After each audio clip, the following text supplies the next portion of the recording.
Gordon was cross. Why should Henry have a new shape, he grumbled. A shape good enough for me is good enough for him. He goes gallivanting off to Crewe, leaving us to do his work, and comes back saying how happy he feels. It's disgraceful. And there's another thing. Henry whistles too much. No respectable engine ever whistles loudly at stations. It isn't wrong, but we just don't do it. Poor Henry didn't feel happy anymore. Never mind, whispered Percy. I'm glad you're home again. I like your whistling.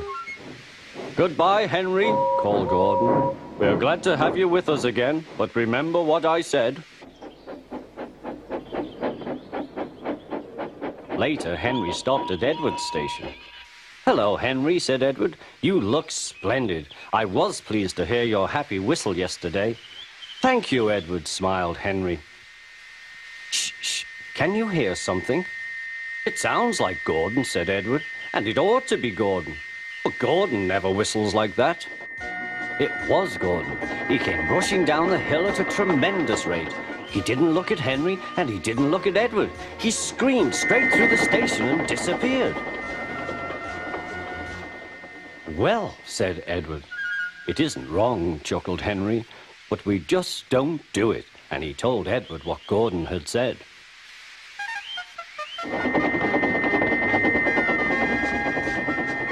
Meanwhile, Gordon screeched along the line. The noise was awful.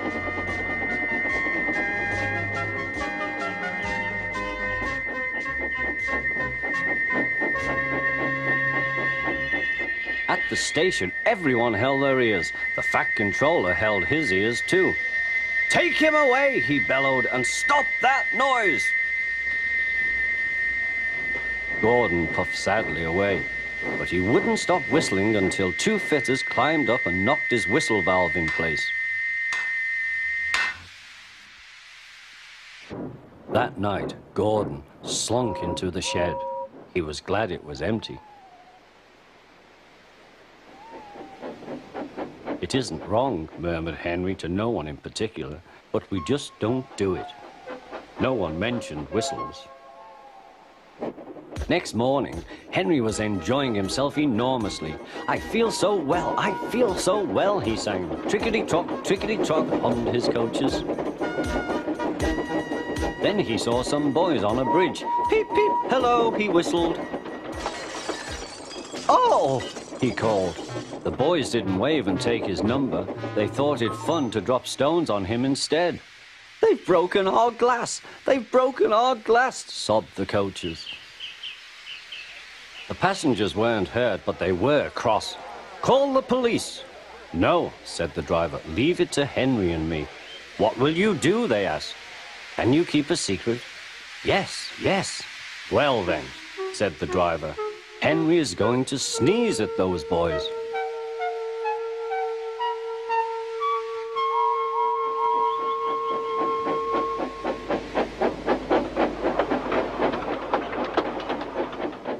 Lots of people were waiting at the station just before the bridge. They wanted to see what would happen.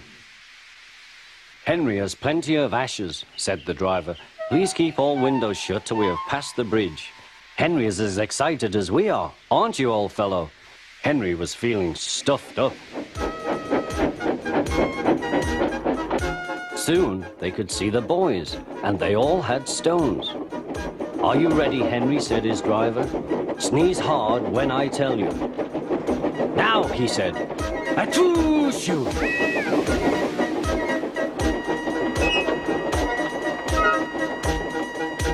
Well done, Henry, laughed his driver. Henry went home very pleased with himself. He had taught Gordon and silly boys a lesson with a whistle and a sneeze.